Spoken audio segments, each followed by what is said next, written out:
I found messages on my girlfriend's iPad that make me think she's planning to leave me for her dying ex, and now I'm seriously considering leaving without saying a word. I, 28 male, saw their messages last week and I haven't been the same since. I borrowed my girlfriend's, 26 female, old iPad for work purposes and her Facebook account was still logged into the device. I was going to log in on my messenger because I forgot my phone at home and I was going to message her, but then I saw that she had messages from her ex-boyfriend. Let's call him Andre. Her and Andre dated for 2 years. They were each other's first love and she never told me what happened between them. I met her a year and some months after they broke up when I went on a trip with my family to California. I didn't know anything about him other than the fact that they dated sometime in high school and college. When I met her, we instantly hit it off. She showed me around LA and me living in Australia wasn't a problem. We were in a long-distance relationship for a year until I saved up enough money to move out of my country for her. Other than that, it took me months to look for a job in Los Angeles so that I would be financially secure when I got there. 3 years later, we're still going strong. Or so I thought. When I clicked on their conversation out of curiosity, I immediately noticed the kiss and heart emojis. Right then I knew what was happening. I don't want to go on about the details, but the only message that stood out was her talking about leaving me for a few months so that she could take care of him. He has cancer, it's at stage 1 but he reckons he's going to die. On one of his messages to her, he asked if she would visit him in his house. And I'm pretty sure she did because they mentioned how they had a great time together and that it was good to catch up. Well, it's been a week since I found out. She doesn't know that I know, or that I took her old iPad out of its box and that I had spent 2 days reading their messages. She has no idea at all. She thinks everything is okay between us, but I actually want to cry for a long time and I want to physically hurt myself. I have no friends in LA, all of them are back home and they're all living their own lives now. I don't want to talk about it to anyone because thinking too deeply about it hurts. I guess when it all comes down to it, she never really loved me and I'm still trying to accept that. I think that's the part that is hurting most. I don't know how to approach this. I have written my resignation letter for work and I have messaged my parents that I was going to go home sometime next month. I did both when I was extremely upset. I just need advice on how to approach this. I don't want to talk to her about it, at all. I can't even look her in the eye without wanting to break down. Please help me on what to do and how to approach it correctly.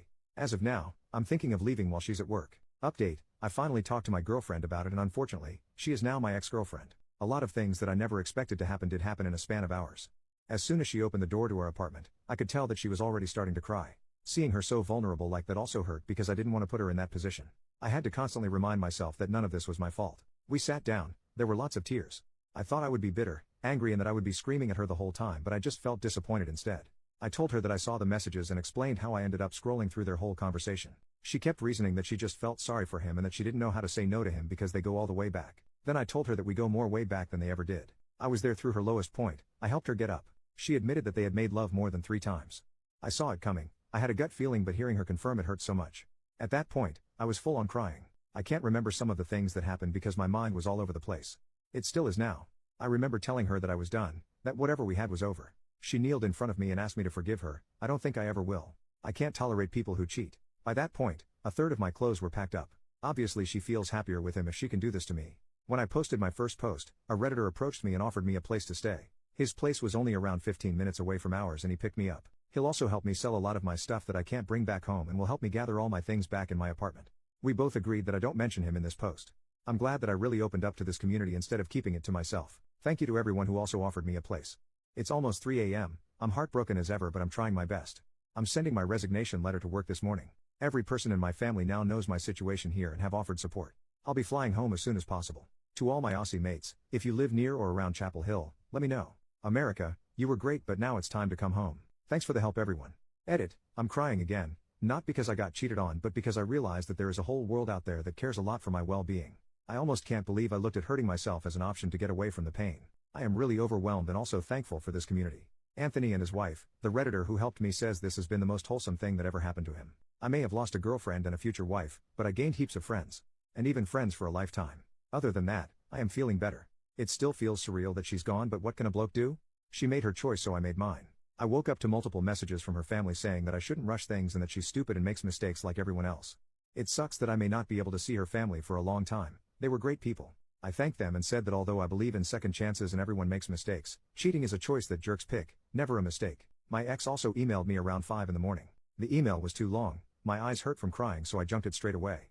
I miss her like crazy. I know it will take a lot of time to heal me, but I guess I can wait. Final update. Hi everyone, I know I promised an update as soon as I landed in Australia. A lot of things just happened after my last update and I genuinely haven't thought about letting everyone know that I am okay and safe.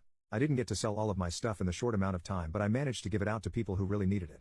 That alone made me feel a lot better about the whole situation. It was a lot of electronics that I can't afford to and possibly bring back home, like the TV I bought for my ex that she really loved, the microwave and my PS4. I'm in Australia now and not everything is going as planned, but whatever situation I'm in right now is at least okay. The cherry on top of all this crap is that my brother verbally abusing me over something dumb I said about the cancer guy while I was drunk. It was something like hope he dies a painful death, and it got him all worked up considering one of closest friends did die in a painful way. To cut the story short, I didn't end up going to Brisbane to live with him and am now living with my parents in Perth, unmotivated and jobless. I feel so hopeless and completely miss my ex, but I can't do anything about it other than sook. Thanks to everyone for being a friend. I'm sorry to people I disappointed and promised to see in Brisbane. I really haven't been out partying like what I thought. Bye now. Post over a year later from the OP's younger brother, Alex. My brother posted here asking for advice regarding his girlfriend who was going to leave him for his ex. I want to find the post. He passed away and I want to know why he did what he did. I have been skimming for a while without an account, putting in keywords on the search bar. I'm desperate to see, please help. I am his younger brother. He passed away to suicide 2 months ago. He moved all the way to America from Australia with his girlfriend that he met there while on holidays. They broke up because he found out she cheated on him with her ex-boyfriend. I remember when we were talking about the vulnerable situation he was in, and he told me he met some people from a Reddit relationship advice page that helped him transition from America to Australia again. He said he was also going to meet people in Chapel Hill before crap hit the fan between him and our older brother. He would have been 28 to 29 years old when he posted. Please help me, I just want to see his account. I want to know what was on his mind. I need that closure. Commenter, first off, I'm sorry for your loss.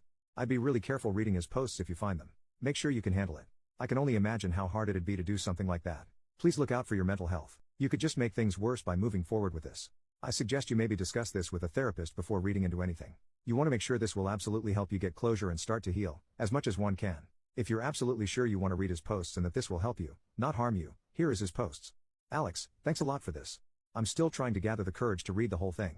It hurts to know this happened to my brother. He was a good guy, would never hurt anybody. He sacrificed a lot of things for her and I really just can't believe this.